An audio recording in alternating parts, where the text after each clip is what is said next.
This is Charter Local Edition. I'm Brad Pomerance in the Inland Empire today, and we are joined by Roxanne Williams. She is a candidate for the San Bernardino City Council. There was a primary election, and she advanced to the runoff. Top two advanced. The primary was when was the primary? November 3rd. Of course, November 3rd. I'm trying to remember. That was the November election, and then we have the runoff in February. I want to talk about why is Roxanne Williams, an educator at San Bernardino Unified, the mother of five, running for the San Bernardino City Council. I'm really passionate about the city of San Bernardino. And as an educator and a mother of five children, I really connect to the community, specifically through the people and specifically through the students. And for many years, I've been seeing the poor economic conditions that my students have to go through. And I was very, very angry. And I said, well, instead of complaining about the situation, why don't I just stand up and do something about it?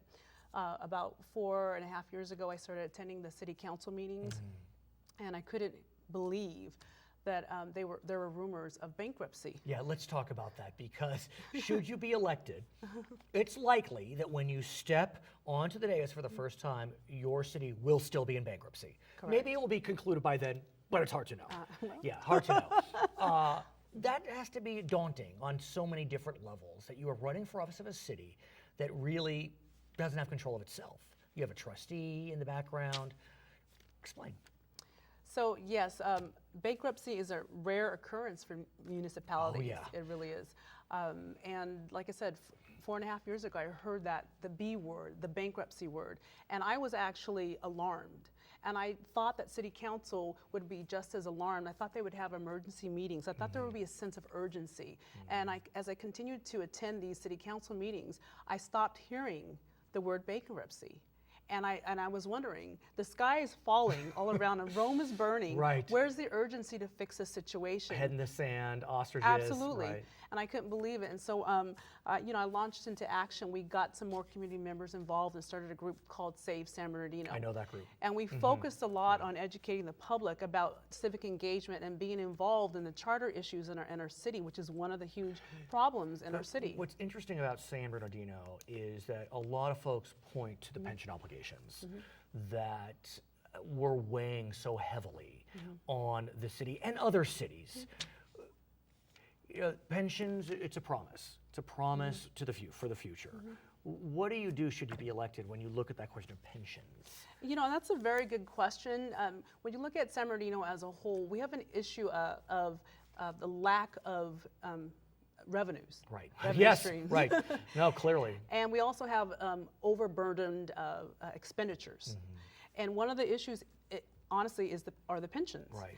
And I have to look at it in two ways, because I'm a public employee. Right, I thought You know, of as an that. educator, you know, when I retire, I want my pension as well. It was promised to me, Right. and I want it there because it was promised. But at the same time, I have to be realistic. If we have millions and millions of dollars in unfunded liabilities, at some point we have to come to the table and be realistic. What can we afford? But I look at San Bernardino. It had been an all-American city. It was just really, it was a crown jewel in the Inland Empire. And I go to the Carousel Mall. It's devastating. Absolutely. I mean, the mall is a ghost town. Absolutely. And I used to take my children there. And I remember when they were little, we would ride the merry-go-rounds, and the Montgomery Ward was there, and I bought my first green couch. Come on, you're dating Montgomery yourself. Ward. You're I dating know. yourself. And it was a thriving city. And San Bernardino was known. We were known for being the blue-collar town with the Air Force Base. Right, of course. I mean, And- that really was in the beginning of the end. When March Air Force Base left in, was it 94? I mean, sadly, that's when the city. But you know what? We can't keep using that as an excuse. It's been decades very fair, very and fair. decades and decades. And other cities like Moreno Valley have lost their Air Force Base as well. But we have to reinvent our image.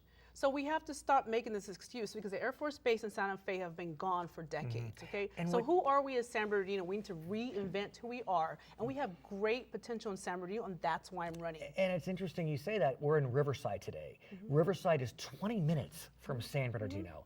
As San Bernardino was falling apart, Riverside was not. So something's happened. There's some disconnect. There's some Okay, but let me take you back Please. about 25 to 30 years. Remember, downtown Riverside was also blighted. There were a lot of homeless people in downtown, and it was not safe as well. But what And I remember happened? that because leadership. You have to have visionary leadership, and that's why I'm running. I believe that I'm the truly qualified candidate who's a visionary leader. And for that reason, your mayor, former mayor, Mayor Leverage, has endorsed me. Really? I sat down That with says a him, lot. and I talked to him about my 100-day plan, which is a focused plan not only to fix downtown San Bernardino, but also fix the west side. We have an image problem in San Bernardino, but we still have great potential. We have to tap into our great potential that we have in San Bernardino. And part of the challenge you face is during bankruptcy, obviously liabilities needed to be cut, expenses needed to be cut, and that resulted in fewer police officers on the street. And so we have seen a spike in crime in your city. And with a spike in crime, what happens? Businesses are afraid to invest, to come in. So it's a chicken and the egg. When you step on the dais for that first time, is your number one goal to get more cops on the beat? Because that will then allow folks to feel more welcomed in the business community? I'm so glad you've asked that question. If you go to my 100-day plan at roxannecanwin.com, Of course.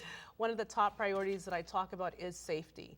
And we really need to focus on building those relationships with our community neighborhood watch groups. Right. I started 5 neighborhood watch groups, and I actually saw a reduction in crime. There's no question that community involvement's important when it comes to safety. Yes. I'm with you. But at a certain level, business wants to see cops.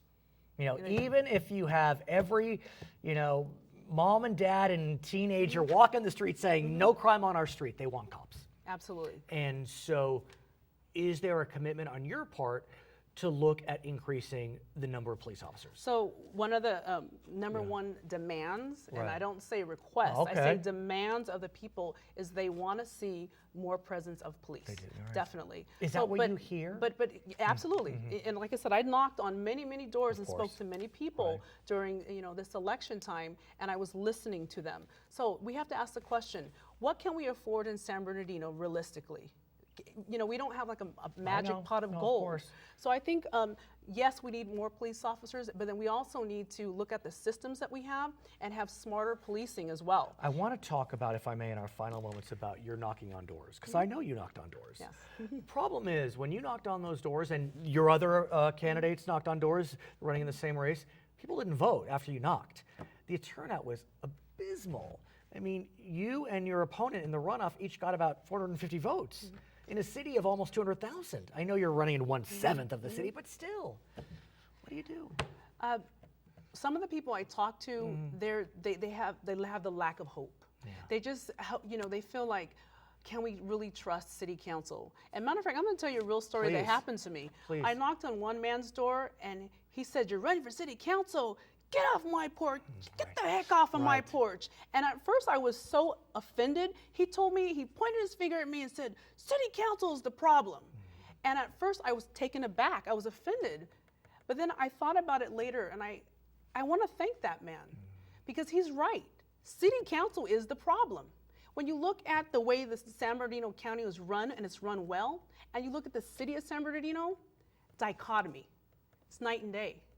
City council is the problem. That's why we need the right visionary leaders who have a track record, who have solutions to come fix these problems. I believe I'm that candidate. And she is in the runoff, which will be held on February 2nd. First Tuesday in February. in San Bernardino. And it's Groundhog Day, See, too. what does that say? Her name is Roxanne Williams. My name is Brad Pomerance. We're in the Inland Empire today. The election in San Bernardino, like we said, Groundhog Day, February The second. the 2nd. This is Charter Local Edition.